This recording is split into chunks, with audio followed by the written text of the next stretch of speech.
Hello, it's James Grundig for Unrestricted Warfare with a special guest and a special edition of Unrestricted Warfare. It's Dr. James Lyons-Weiler. If I call him Jack once in a while, it's to separate this James from that James. Other than that, that is it, or Dr. Lyons-Weiler. Whatever floats the boat, but we're going to rock and roll. We're talking today about weaponization of language, weaponization of propaganda. COVID has, thank you very much, COVID. To me, it's another silver lining. We really get to see how the other side operates. We're going to start off with two videos, short ones. David Sachs first on what keeps him up at night. It's AI, but it's not what you think. I almost feel like the term woke AI is insufficient to explain what's going on because it somehow trivializes it. I mean, what we're really talking about is Orwellian AI. We're talking about AI that lies to you, that distorts an answer, that rewrites history in real time to serve a current political agenda of the people who are in power. I mean, it's very Orwellian. And we were definitely on that path before President Trump's election. It was part of the Biden EO. We saw it happen, in the release of that first Gemini model. That was not an accident. Those distorted outputs came from somewhere. To me, this is the biggest risk of AI. Actually, it was not described by James Cameron. It was described by George Orwell. It's Yep. In my view, it's not the Terminator. It's 1984 that that as AI eats the internet and becomes the main way that we interact and get our information online, that it'll be used by the people in power to control the information we receive, that it'll contain an ideological bias, that essentially it'll censor us. All that trust and safety apparatus that was created for social media will be ported over to this new world of AI. And then on top of that, you've got the surveillance issues where, AI is going to know everything about you. It's going to be your kind of personal assistant. And so it's kind of the perfect tool for the government to monitor and control you. And to me, that is by far the biggest risk of AI. And that's the thing we should be working towards preventing. And the problem is a lot of these regulations that are being whipped up by these fear-mongering techniques, they're actually empowering the government to engage in this type of control that I think we should all be very afraid of, actually. Interesting take, Jack. Any opinion on that? Any response to it? What do you think? Hi guys. So yeah, James, thanks for having me on. Listen, you've got some important new projects and initiatives going on. I want to be sure that everybody knows about your Substack, and I'm going to be popularizing that with you. So listen, we own what we own, and we own what we don't know. And so, if you're going to control people, the best thing to do is to understand the currency of influence more so than, say, the currency of revenue. And the currency of influence tells people what to do with their time without paying them. Yep. And you know who's, in control of you by who you are not allowed to criticize. We know that maxim, but we also know who controls you when you are motivated to do something at someone's behest, either without compensation or with undue compensation or against your best interests. Mm-hmm. And it's difficult to deprogram yourself. It's impossible to deprogram someone that's in your family. I mean, you think about the people who are brainwashed by cults. That is what I've heard month after month, year after year for the last 6 years of COVID. 60 plus months. They say, well, my family's long gone. I can't help them, right? They're this, that. They still want to mask up. They're still scared of some phantom virus, all of that. Continue, Jack. Yeah. So, well, the phantom virus or not, the point is if you go to anybody who's tried to recover people from a cult, the psychological harm that's done by the process of being indoctrinated to believe things that are against one's own interest literally means one has to eat your own ego, right? And in a way, you kind of have to become immune to it by being a little bit of a psychopath. That You have to admit that there are some people that you're speaking to on a day-to-day basis, and they're living in a complete fantasy world, and you're going to have to suspend your instinct to try to reach and pull them out of the building that's on fire, to be able to interact with them. Because Oh, if I you reach agree. in, they push them away. So a couple of Yeah. my friends have a couple of things. One is not politics, all right? They're really, they're born and raised these guys. I've known them since 4 or 5 years old. And they both flipped out exactly the same way, yet I've never seen this before COVID. I never seen the insane anger in them over a simple comment. And it's like, well, why don't you guys just show me the proof? And I realized it's not even worth talking to them anymore about that, right? I'm still friends with them. They're still my friends. I've known them my whole life. I don't judge them, but it's not, I cannot wake them up. There's no chance in hell. Continue. Well, I mean, the nature of their indoctrination is such that if somebody tries to point out facts to them, then you're self-identifying as a threat, an existentialist threat to their in-group, out-group membership about who they are, their identity. So identity politics. And so that's why I went with currency. When you think about what that man said, um, in this climate of fear, Yep. we either hand people the power to rule us by fear, or we refuse to give them that power. And so you kind of have to turn off that little bit of your empathy to stare it down and say, I'll acknowledge risk, but I'll decide when I'm going to be afraid. And I mean, think about the iconic characters, if you will, like Clint Eastwood's Yep. Fistful of Dollars guy. That he wasn't just a brute that went in and shot up towns. It was a mortal threat to his own existence. And did he not value his own life? No, that wasn't it. The fact is, you do the calculation beforehand, and you're ready to go into a fight, aware of the risks, aware of what you might lose if it goes wrong, and you hope that the payoff is to try to help these people. I've lost both of my sons over issues related to the Trump administration. My support of Bobby Yeah, I leading to understand totally. Go ahead. yeah, my support of Bobby leading to and he supported Trump in some way that indirectly means I'm in their mind responsible. But Jack, well, all we it can do would be funny. sometimes is plant a seed. It's like, hey, one day, why don't you go research this little thing and walk, and you basically got to walk away. And it might germinate in them, it might not. But if you plant seeds, sometimes, not always, some point down the road, they may, oh yeah, I remember Dr. Weiler told me about this, right? James Lyons-Weiler. I mean, he told me about this. And like, then they might begin like they take a different view. But other than that, you can't brute force them. You're Well, I'm right. going somewhere with this, James. I'm going with the intergenerational warfare, the separation of generation, the younger generation from the parental generation as part of the far left's well tried and true agenda to empower themselves. Because if you don't need your parents, then you need the government when things fall down. And That's you feel separation. comfortable with the government because it's for the greater good. It's nothing personal. You don't owe anybody anything, but what they don't realize is they end up owing the government everything. Yeah, the government will take everything eventually one day. They just they don't see that yet, right, as a threat. I want to play a 1 minute video. This is a complete different take of when you go to a doctor and you get a diagnosis. And this is just very interesting. It's more along the spiritual line, but I actually like what this gentleman says. Now, I have to address this because there's way too many of you who do this and you don't even realize what you're actually doing. But when you go to the doctor's office and he diagnoses you with some type of ailment, and then when you utter it back out of your mouth, or you go home and you get on the cell phone talking to Suzanne and say, Dr. Johnny told me that I have such and such, you are making an agreement in the spiritual realm with that diagnosis. You have to start declaring life over your body. Father God, in Jesus' mighty name, Yeshua HaMashiach, I pray against anything that is of witchcraft. I bind and loosen any ailment in Jesus' name down to the depths of hell and outermost darkness where it belongs.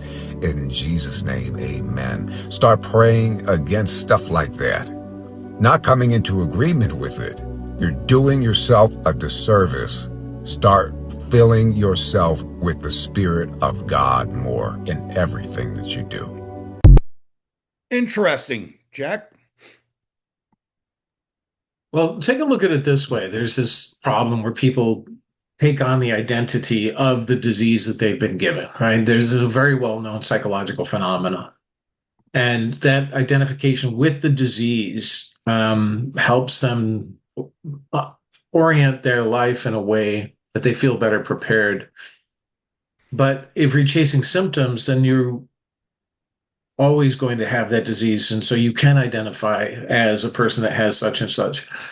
But if you go after what Kennedy and everyone else in MAHA, including myself and all the doctors are going for, which is root cause, then you can actually end that condition and reverse it.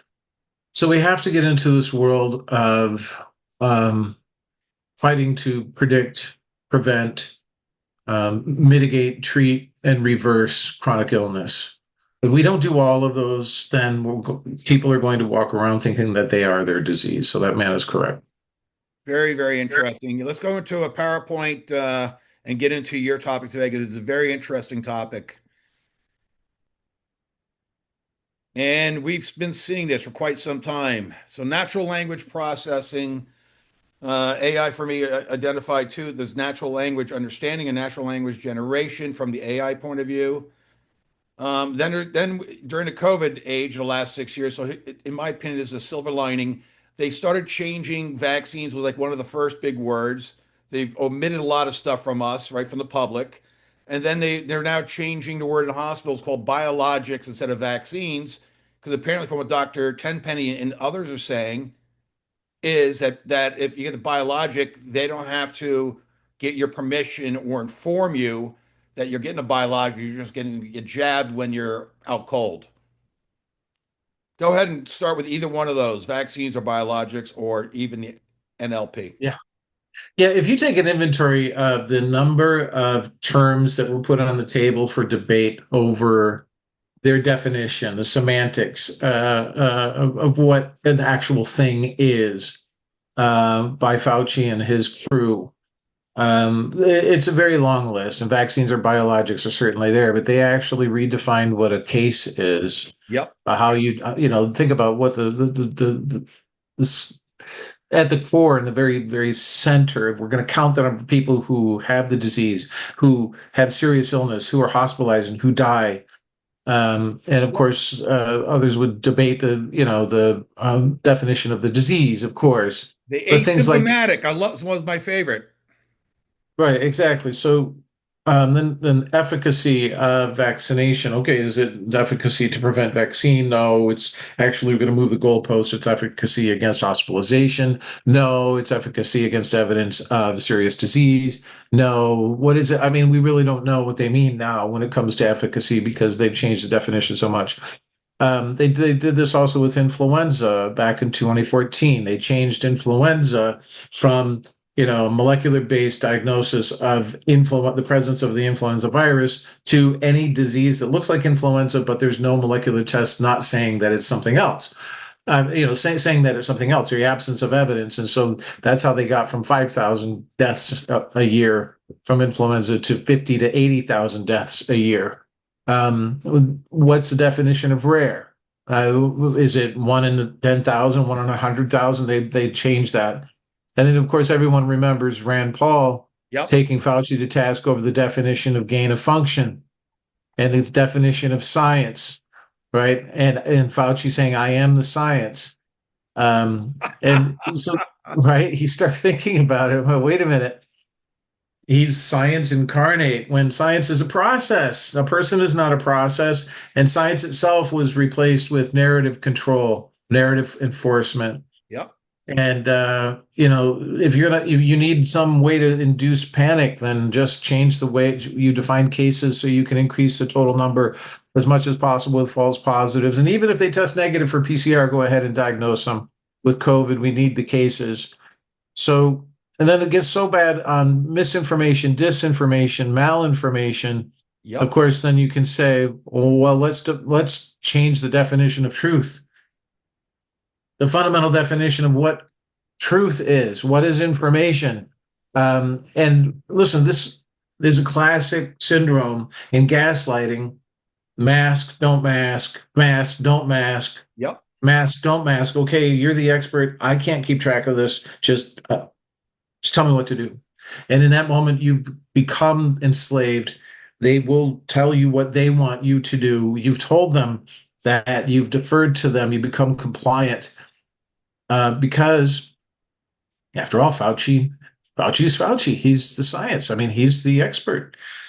And I'm also an expert. And I took on Yale University and debated the author of the Bangladesh study, and I won that debate. Steve Kirsch put me to that. Why? Because I just looked at the process. How do you know when somebody's telling you the truth? Look at the process. So think about this. Singling she was the bat lady. Yep. And when she was trying to convince people that the wet market was the origin, overnight she became an animal rights activist. In the process of her life, never once did she ever say anything about that wet market, how it was a risk, how it was a danger, how these traditional ways of preparing food were, that those people were crazy. But overnight, because she needed to get the message out, and if you're relying on emotion, if someone's relying on emotion to convince you and have left logic and reason behind, they start banging on the table and yelling. That's when you need to stop listening. You need to stop listening and start thinking. And this is true in personal. I've saved people from personal relationships where they were doing the bidding of their abuser. Well, I'm not going to do anything because he'll just do this. Well, I'm not going to try that because he'll just do that. Could you put the collar on any tighter?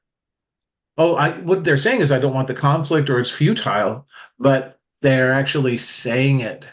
And in the act of speaking their oppressor's words, they're breathing it into life instead of saying, wait a minute, I forgot we were talking about my freedom. Yeah, they continue to forget about their freedom. Just quickly, we go through this. So this has been going on for some time. So one of the things I learned, Jack, over the last 5 years is anecdotally, and I don't know any science backing it, but 50% of the people in the world, the whole population, lack internal dialogue. Well, if that is the case, I'm qualifying. If it's the case, then they have no critical thinking. Now, I have talked to and interviewed a few hypnotist specialists on my show over the last 5 years, and they all said 75% of the population worldwide is easy to put under hypnosis. 25% are resistors. But if you ever get into the CIA program, the chair, the drugs, then 100% of the people will fall eventually. So I just find it interesting. So anecdotally, again, I see that about 7% of the population took the vaccines, most of them under duress, a lot of them regrettably now. I just find this entire construct very interesting that this has all been exposed in a way. Well, as you're speaking about the CIA and the kind of gauntlet challenge that all of us are susceptible, we're all absolutely susceptible. So Yep. 9/11 comes along.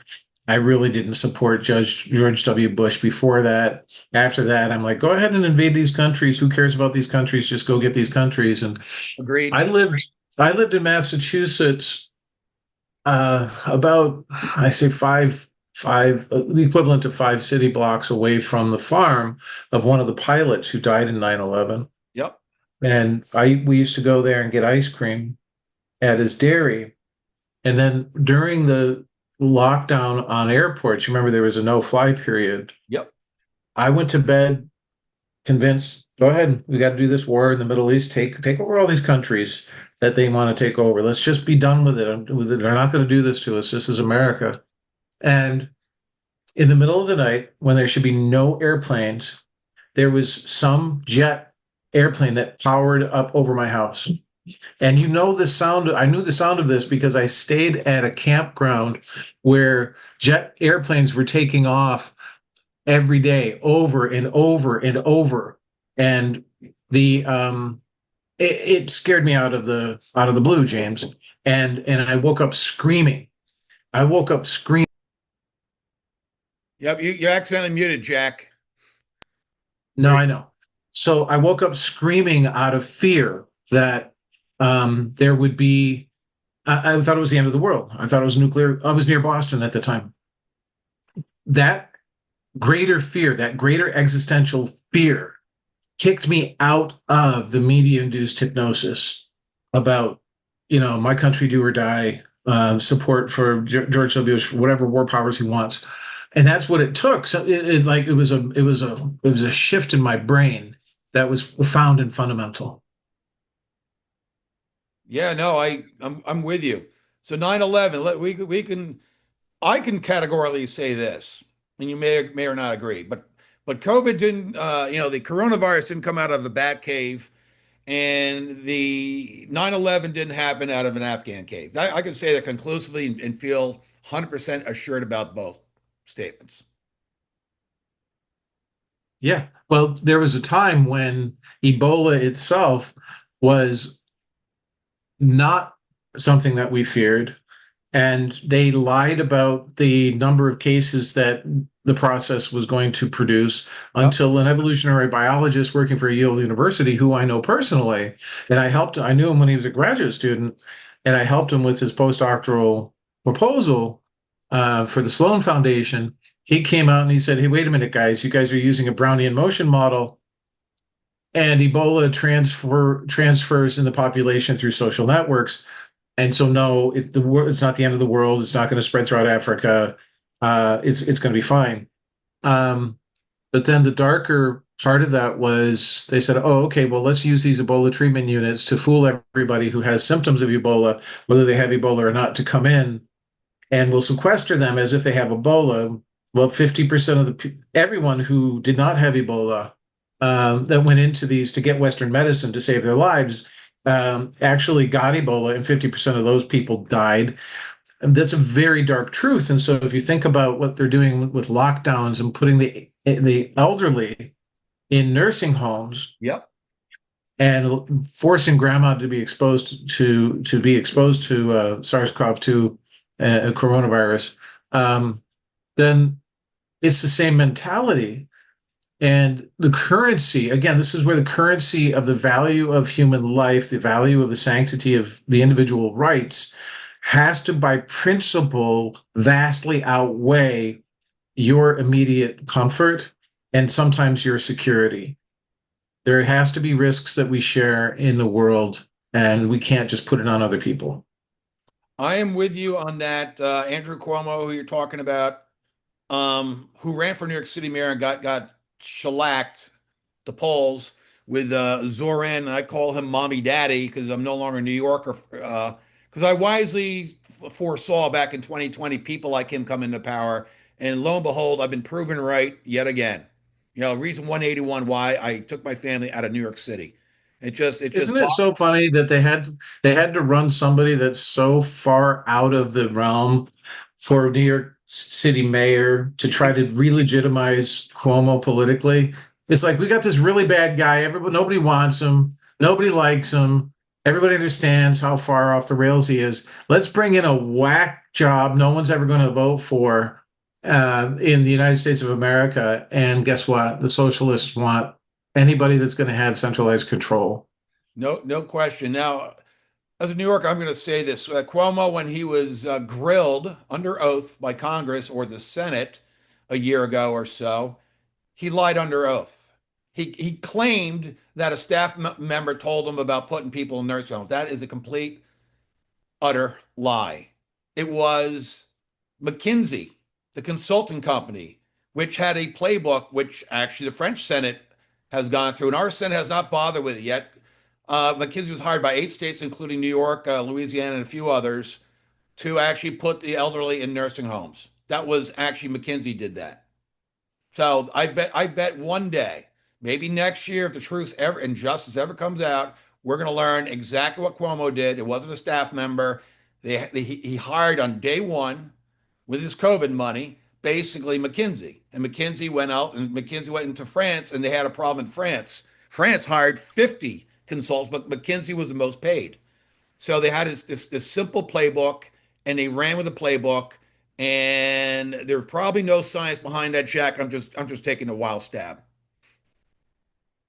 Yeah, well, I think we figured it out in real time that we knew that Cuomo was behind it, and there were consequences. And again, listen, if you're a good read on people and what they say and what they do not say, he basically admitted that this was his program, and then he could say, "Well, I lied about that." So what's the big A news? staff member, a So what's junior, the big an news? intern gave me the playbook. No, no, wrong. So what's the big news, James? Of politicians lying? No, that's not the big news. No, The big they news is actually could put him in no, prison for contempt no. of Congress The if they wanted to. the big news is that they're desperate to re-legitimize Cuomo politically. That's the big news. Which is So disgusting. in this discussion about grandma in the nursing home, in the discussion of, well, was it he lied to or not? The big news is that he has delegitimized himself, and they delegitimized himself because he was no longer useful. And now they're desperate. You can see the process in play. I'm telling you, study the process and you'll know I'm the not play. disagreeing. And Trump's Yeah. in New York. You think Trump would stick up for grandma, but he hasn't said anything negative about Cuomo at all. Well, So listen, I'm a New Yorker. I'm a little offended by this. 21,000 grandmas and grandpas died for no reason at all, and died lonely, no less. Go on, Jack. Trump has a way of picking his fights, I know. right? So, and you notice that when he's not ready to fight, he'll actually engage in the fight but change the topic. So he'll show up at the Coliseum. Everybody's expecting that he's going to wrestle a lion, and the next thing you know, he's like, "No, no, no, no, no, we're going to talk about UFOs." I mean, he controls the narrative that way. He does. Yeah, during his career, he studied the political news cycle, and you've got the Edward Bernays propaganda here. Yep. Now I want to go back to the idea that 50% or 25% or whatever the number is of the people in the United States or in our species that don't engage in critical thought. I want to distinguish between the biological ability Yep. to engage in critical thought versus whether they see it as something that's a valuable use of their time, or they have enough practice doing it, or they realize that they can do it. And if your goal is to suppress critical thought, you've got the Nazis up here.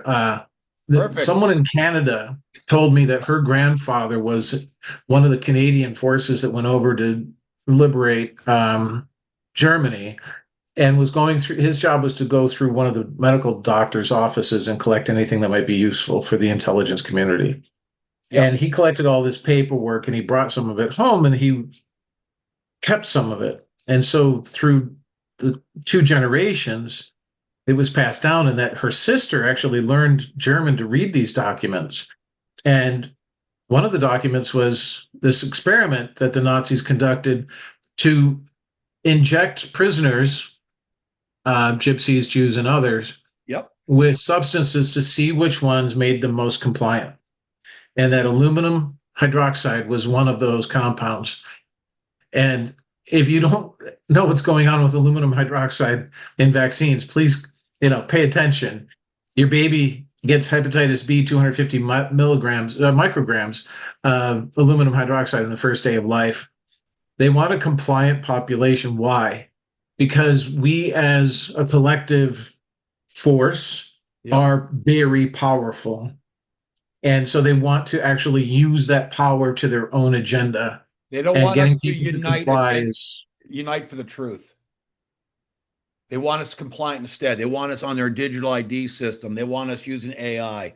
They want it is, James. They whatever they want us to do. They really don't care what they do as long as they're in control, and that we're not doing our autonomous thinking, right? Agreed. I mean, we're not doing our own thing. And it's if there's layers of control, you've all seen the Matrix. There's just another layer in the Matrix.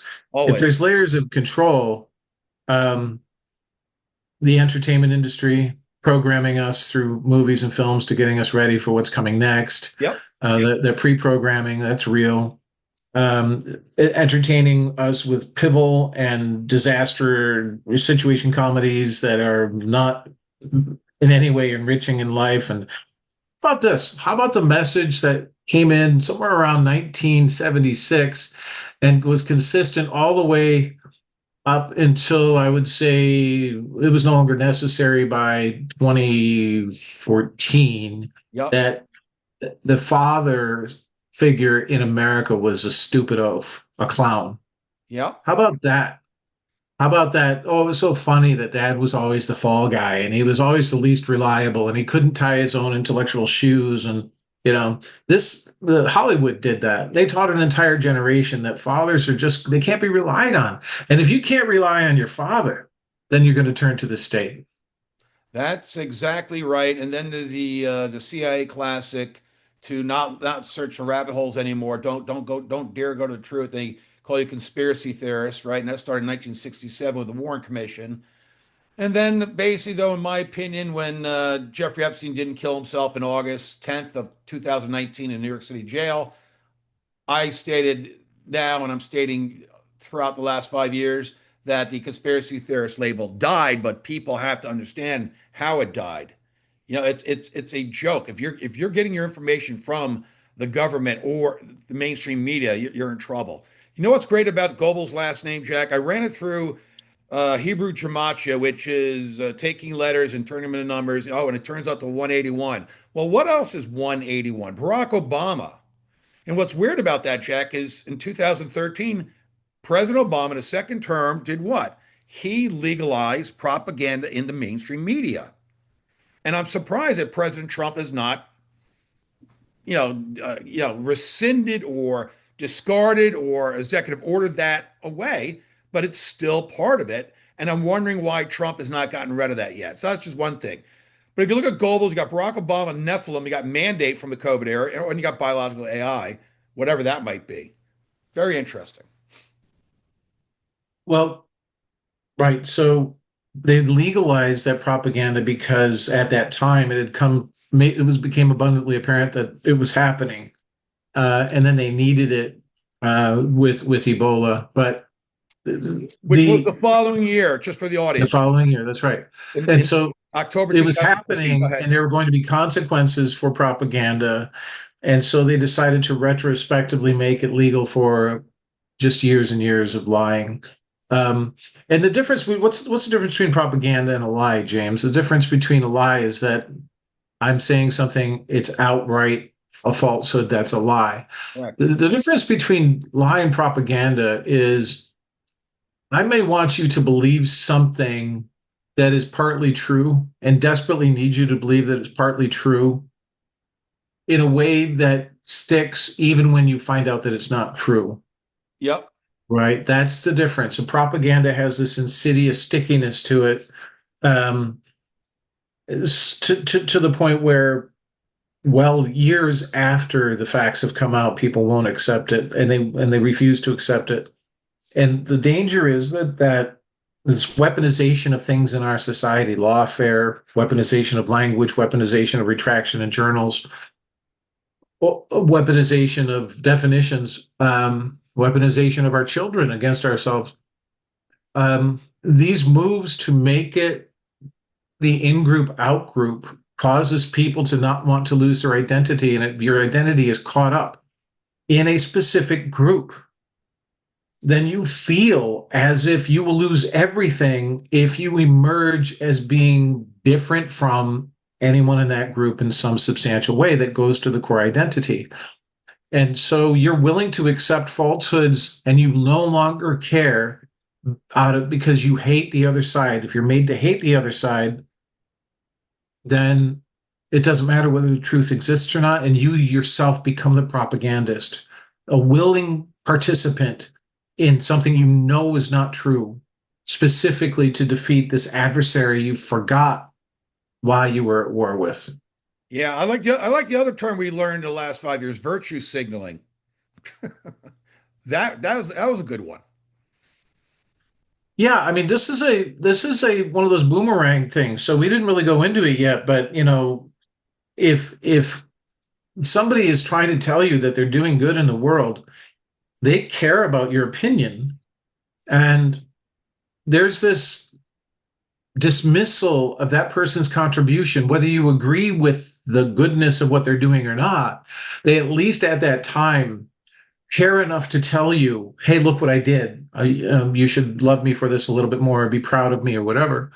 Or don't you understand this is what I'm trying to do even? Yep. But then if we dismiss it as something Oh, virtual signaling. That's a form of dehumanization where that no longer matters. And it's easy to do. It becomes something that we make a stigma on a fundamental, again, social currency. And we then become the unwitting perpetrators of the breaking of the ties with the people that we're trying to save. This is why we can't do it ourselves. These people have to, we can't reach in and help them. They have to help themselves. And they have to go through something in their own personal life or professional life that is such, or have some other trauma in their life, I'm sorry, that is so much more powerful than the forces keeping them stuck in their in-group, that they say, wait a minute, I'm part of this greater thing called humanity. That's what it really takes. I'm with you. So let's talk about IPAC EDU. Well, 2020, the summer of 2020, I was thinking about the lockdowns, thinking about the shut-ins, thinking about the moms and the dads who were shut in and couldn't get out much because they have adult children with autism or young kids with autism. Thinking about the people who are taking care of the aging parents, thinking about the aging parents. And I realized that we have an army of minds out there that if we teach science, basic biology, environmental toxicology, because they weren't going to clean up the vaccines at that time, if we teach genetics so we know what's genetic and what's not, how to think about genetics, if we teach, ultimately, we also did immunology. Brad Miller teaches how literature has resistance. I teach how to read and interpret a scientific study. Tori Alexander teaches We Are Not Machines. These are semester-long structured learning environment courses that are very much like college level courses, university level courses, no degree, no quizzes, no exams. Not to teach you how to think or what to think or how to do critical thinking, but to give you an environment where you can take that out for a lap around the track and you can regain your footing in that area. And it's been wonderful. We've had over 5,000 people participate in courses and webinars.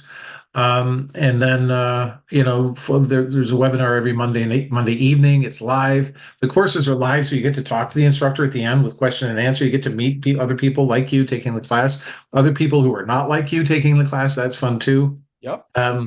We did an entire deep dive of a think tank at IPAC EDU for 15 weeks with paid members of a think tank to try to imagine if we could restructure the finance of healthcare, what would that look like? And I have a huge white paper that resulted from that, and it's about how to, realign the perverse and misaligned incentives over healthcare finance. It certainly is not Obamacare. No, no, no, no, no, no. I got a lot to say about Obamacare, but I'm not going to do it in this show. I'm not here to talk about that. But so for people, you can go to ipac-edu.org. Let's talk about your Substack, which has been going on for a number of years. It's great. Popularrationalism.substack.com. It's sort of like refreshing. You talk about real science, not Fauci science. Yeah, what I do is I take what's happening in the headlines, or I take what's happening in policy shifts and dynamics, and I translate it for everyday people. One of the greatest successes we had with popular rationalism was when the Biden administration decided to go for, no jab, no job. They were going to withhold people's ability to work through OSHA, and during that time, there was a 3 or 4 month period where I was getting 60 to 80,000 reads a day. It was a sustained torrent of reading. And because people were sharing my articles, because the Biden administration would put out disinformation, they would put out their propaganda, and I would reinterpret it in light of the Constitution. I would reinterpret it in light of common sense. Love it. Or I would reinterpret it in light of science. And I would always say in these articles, please share this with your congressman or senator and let them know that you will not accept a world in which you cannot earn a living. Freedom is based on what? Life, liberty, and the pursuit of happiness. And if you can't work, you can't eat. If you can't eat, you're going to die. So the government cannot stop you from gainful employment. In fact, the government can't stop you from going anywhere within the United States and gathering food to feed your family off the land. You have that right. It's in the Constitution. That doesn't mean you can go into somebody's yard and pick their apples off their tree. right? You still have to follow those other rules, but you can sure as hell try to feed your family off of the fruits of the land. So just putting this in terms of the U.S. Constitution, what our founding fathers really wanted, and the combination of saying, talk to your congressman and talk to your senators and say that you're not going to accept this reality, and we will fight it. And so, yeah, if you could imagine any issue in COVID-19, whether it's the vaccine or masks or lockdowns or whatever, there's articles there, and there's current articles, not right now, that are saying, okay, the area of deconstruction is done. We now have to build the future that we want, and that we're going to do that based on real science, not fraud, not science-like activities. I don't care whether people trust science or not. I agree with everybody that says we should not trust science. We should be skeptical of it. That's a healthy symptom of an informed society to question authority. But science itself is not authority. Science, again, is a mundane process of how we learn things. Correct, it is.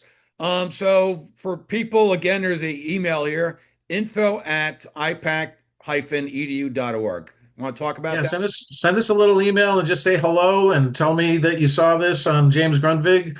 And we call him Viking. He's quite the fighter. We go way back. James and I met in 2015 after 10 an years event. ago in New York City. Yeah, 10 years ago. At the United Nations. That's right. We had infiltrated the United Nations That was pretty surreptitiously. It's fun. It was. Yeah, but listen, if I could just the parting words that I would Before I got me. one video for you to look at, predictive programming from 1956 before you go, but just for the audience real quick, you want to go to battle for the number 4 cog.substack.com. That is my Substack, and it's focused on using AI technology, incremental control of your minds. They're trying to influence you. They want to first modulate your behavior, then manipulate your behavior, and then fully control you. This is their plan. I think it's a great Substack. I'm really excited that you're taking this on, Battle for Cognition on Substack.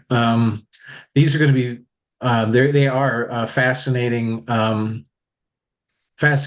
articles and topics, Yep. and a lot of it's going to be neurolinguistic programming. So you've heard of NLP for natural language processing, but neurolinguistic programming to the point where they really just want to reach into your brain with noodly appendages and change how you think with devices. Elon Musk, if you're listening, I'm still a fan for what you did for Twitter, but no, you can't have access to my brain, not directly. No, not directly at all. So Jack has put together, in fact, a really interesting 3-page brief, and it's kind of funny. I mean, the title. Remember when they weaponized language? I love that title because that's going to be a PDF, and you can download it off my Substack tomorrow. This video will be on there. I will have a transcript from my good friend Alexander Bruce there. And this is just a little different. It's very important to get this information out. Jack, I would like to play this 1-minute video from 1956, and yeah, it's kind of a shock.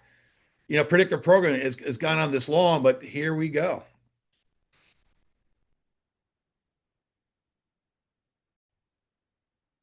Future certainly looks bright, but it isn't without its darker sides. According to some predictions, obesity will likely run rampant, and political corruption will become so commonplace as to be accepted. People with nothing entertaining or informative to say will broadcast their demands for attention, and once beloved performers will become pushers of snake oil. Perhaps worst of all will be the emergence of a deadly and potentially devastating disease. Think of the last time that you contracted influenza. You were likely bedridden for days, having no appetite or desire to play games. Experts predict that by the year 2020, a new virus will rise, spreading from somewhere in Asia to the rest of the world. And with international travel being available to even the most common citizen, a sickness which would have been contained in years past will quickly spread to all corners of the globe. I love that, to be honest with you. Yeah. Well, maybe years Fauci later. saw that when he was a kid and he was just programmed try that to make it happen. Who knows? Um, Yeah, so you know, there's a woman that's saying the FDA is changing the definition of meat. There's just another one. It's this just is this is this is the thing. We have to be sure that if there is a change in language, that it's a natural, useful, logical, organic change in language, and it's not handed to us from the top down. So, an example of this would be, for instance, regenerative farming, yep. right? In 2018, 2019, 2020, regenerative farming actually meant doing something that's healthy for the soil.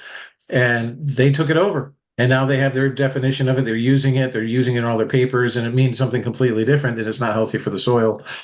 And so we have to shift, and you have to have a backup language. You have to have other words for the same thing that you mean. Luckily, we have permaculture. So I'm telling everybody who wants to see organic food hit the plate, labeled organic or not, that's not grown on synthetic products that are made from petroleum, not made from fertilizer that's false, waste products from petroleum. Um, Demand permaculture grown food. They can't change that definition because that's a process. That's the thing. Again, I've been saying this to people who run major corporations. Don't build an institution on the basis of structure. Build a process and make the structure fit that, because then it will be resilient. And that's what you should do in your home. That's what you should do in your mind. Your mind involves processes. Understand and study those processes. Come and take neurobiology with us so you understand what parts of the brain do different things. And we have a great lecture on developmental neurobiology about what happens and why your kids reject you for a little while when they're teenagers. It's normal, it's healthy, but they then should come back to you and touch base and say, I'm trying out this thing called life and adulthood. I know you had some experience with this. What do you think now? If they don't make that circle back to you, they can be lost permanently. I'm with you on that. I want to give a big shout to Brad Miller, former U.S. Army, right? Left because of the COVID vaccines in 2020. I've interviewed him several times. I'm sure he's an excellent teacher. Oh man, he's one of our most popular. That course is still, I think it's still open for registration. They go through George Orwell. They go through the 1984. They go through Aldous Huxley, Brave New World, and then a whole bunch of other books that you've never heard of. And it's really, the name of that course is Literature as Resistance, so that you can go back and touch base with the literature that you should have paid attention to in the 8th, 9th, and 10th grade, to be able to question authority and understand the hallmarks of tyranny and how they emerge. I want to end this show with Jesus Christ. Why? Because he was the linguist expert. He spoke in a language of Pam. What's that? Parables, allegories, metaphors. Allegories has survived 2,000 years, and they cannot undo it, Jack. What do you got to say about allegories and how that's been used in the Bible and elsewhere? Well, I mean, first of all, we remember a good story, right? Number one. Number two, if an allegory is done well, then it's not about any particular individual. And notice that the Good Samaritan is called the Good Samaritan. He's not called Jacob or John. He doesn't have a name, right? He's not called by name. And so, these parables are designed to allow us to open our minds to realize that there's other prior human experience from which we might learn. Whether we're capable of learning it, that's one filter. Whether it's the right message for us at the right time, that means it's relevant to something in your life, that's another one. And there's a lot of truth in those teachings from that time, and they're generalizable because they cross culture. It was really, really fascinating. When I chose to create IPAC, the Research Institute, in 2014, I chose to do it to reduce human pain and suffering through knowledge. It's what I could contribute. I had no idea where it was going to lead me.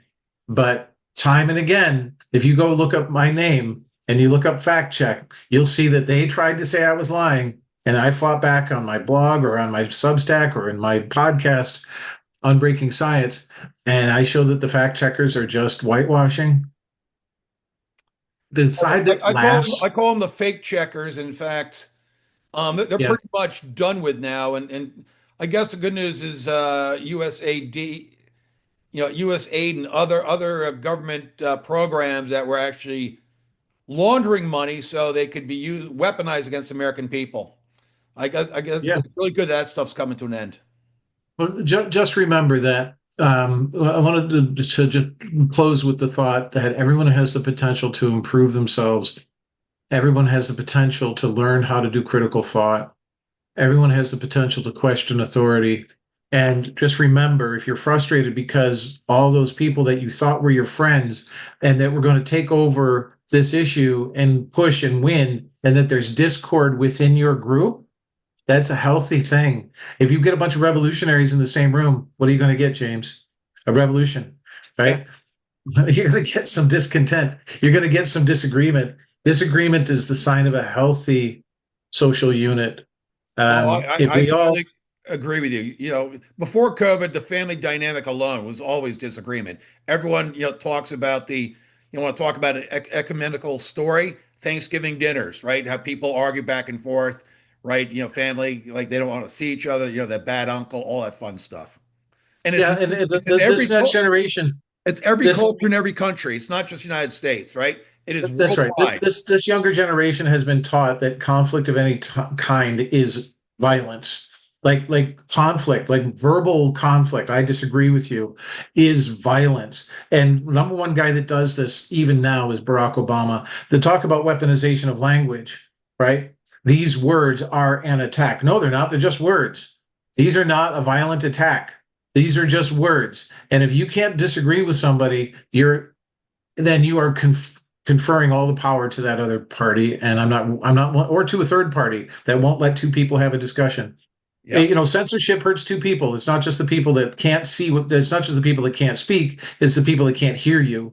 It's a theft of your right to freedom of association.